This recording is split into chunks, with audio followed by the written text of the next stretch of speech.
Ndugu wananchi na Watanzania wenzangu, hatuna budi kumshukuru Mwenyezi Mungu mwingi wa neema na rehema kwa kutufikisha salama mwishoni mwa mwaka 2025.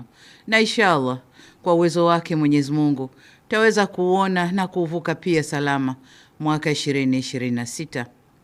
Katika mwaka huu tunaomalizia, tumeondokewa na ndugu, jamaa na marafiki zetu ambao wametangulia mbele ya haki. Tuendelee kuwaombea rehema za Mwenyezi Mungu ili roho zao zipumzike kwa amani. Aidha, kwa Watanzania wenzetu ambao wanaopokea mwaka mpya wakiwa na changamoto za kiafya na shida mbalimbali, tuelekeze dua na sala zetu kwa Mwenyezi Mungu, tuombe taafifu ili tujaliwe wepesi wa shida zote. Ndugu wananchi, mtakubaliana nami kwamba katika mwaka 2025 nchi yetu iliendelea kupiga hatua kubwa za kimaendeleo katika sekta mbalimbali na katika kuboresha maisha ya wananchi. Shughuli za kimaendeleo zilizofanyika katika maeneo yenu mnazifahamu vizuri. Tulieleza kwa kina katika nyakati za matukio mbalimbali. Hivyo sina haja ya kuzirejea tena hapa leo. Kwa ujumla, serikali yetu imeendelea kuchukua hatua madhubuti za kuimarisha uchumi wa taifa, ikiwemo kudhibiti mfumuko wa bei hasa za chakula. Kwa mwaka huu wa 2025, wastani wa mfumuko wa bei nchini ni 3.4%. Aidha, pato la taifa limeendelea kukua kufikia 5.8% kilinganishwa na 5.2% ya mwaka uliopita 2024. Vile vile, deni la taifa linaendelea kuwa himilivu. Serikali inaendelea na mipango ya kulipa kwa haraka mikopo ya zamani yenye riba kubwa na kurefusha muda wa kulipa mikopo, hatua itakayosaidia kupunguza kiasi cha riba iliyokuwa ikilipwa na kutoa ahueni kwa serikali katika kulipa mikopo hiyo. Ukuaji wa uchumi nchini umetokana na uwekezaji wa serikali katika miradi ya kimkakati ya miundombinu pamoja na mchango mkubwa wa sekta za madini, kilimo, ujenzi na sekta ya fedha na huduma ikiwemo utalii. Aidha, akiba za fedha za kigeni imeendelea kuimarika na kufikia dola za Marekani bilioni 6.6, kiasi kinachotosheleza uagizaji wa bidhaa na huduma kwa zaidi ya miezi mitano.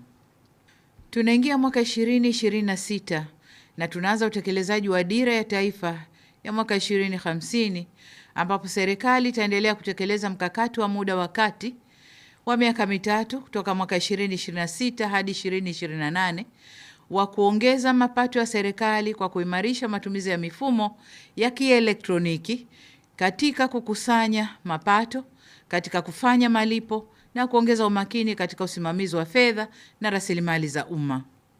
Ndugu wananchi, pamoja na mafanikio hayo, serikali itaendelea na utekelezaji wa ilani ya Chama cha Mapinduzi, ikiwemo utekelezaji wa ahadi za siku 100 tulizotoa wakati wa kampeni za uchaguzi mkuu, ambazo zipo katika hatua mbalimbali za utekelezaji. Serikali itatoa taarifa kwa umma baada ya kutimia siku 100 mwezi Februari mwakani 2026. Ndugu zangu wa Tanzania, katika kipindi cha miezi 7 kuanzia mwezi Mei hadi Oktoba mwaka huu 2025, tulikumbwa na uhaba wa mvua, hali ambayo ilileta ukame na kupungua kwa vyanzo vya maji. Nitumie fursa hii kuwapa pole wananchi na wakazi wa jiji la Dar es Salaam na maeneo mengine yote ambayo kulikuwa na changamoto ya upatikanaji wa maji safi na salama. Katika kukabiliana na hali hiyo, hususan kwa Dar es Salaam, serikali ilihakikisha kwamba vyanzo vyote vya maji vilivyo karibu vinaelekeza maji jijini humo, pamoja na kufufua visima vilivyokuwa havifanyi kazi.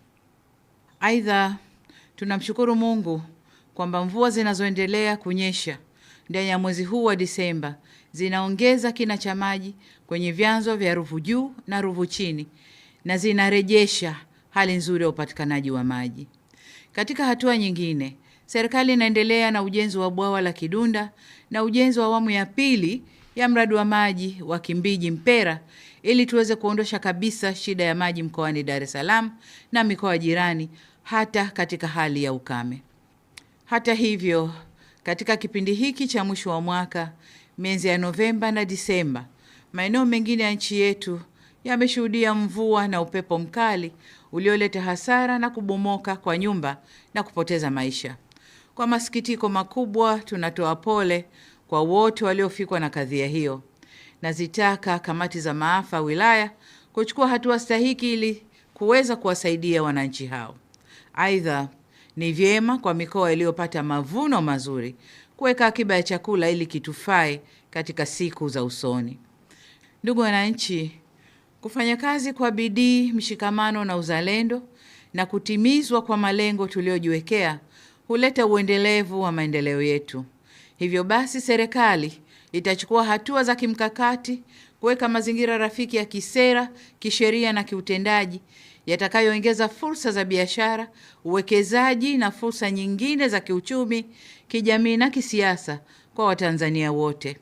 Wakati huo huo, tutaendelea kuvutia wawekezaji kutoka nje ya nchi bila kusahau wajibu wetu wa kulinda rasilimali za nchi ili zitumike kwa manufaa ya taifa. Ndugu wananchi, kiungo kingine cha maendeleo ni uwepo wa utulivu wa kisiasa na hali ya amani na usalama nchini. Mwaka 2025, pamoja na mafanikio makubwa tuliyoyapata, tulipitia pia changamoto na mitihani iliyotugusa sote. Itakumbukwa kuwa mwezi Oktoba mwaka huu tulipitia nyakati ngumu zilizohitaji subira, mshikamano na uzalendo.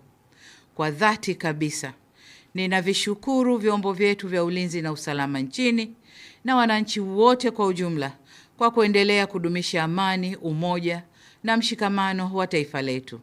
Tumeweza kuthibitishia ulimwengu kwamba Tanzania ni taifa imara, himilivu na lenye kujitahidi kushughulikia changamoto zake. Tunapoanza mwaka 2026, serikali imejipanga kujenga umoja wa kitaifa nchini. Hatua za kuunda tume ya maridhiano zimeanza kuchukuliwa. Serikali itashirikiana na wadau wote katika kukubaliana kuhusu muundo wa tume, aina ya wajumbe, majukumu yao na muda wa kazi wa tume hiyo.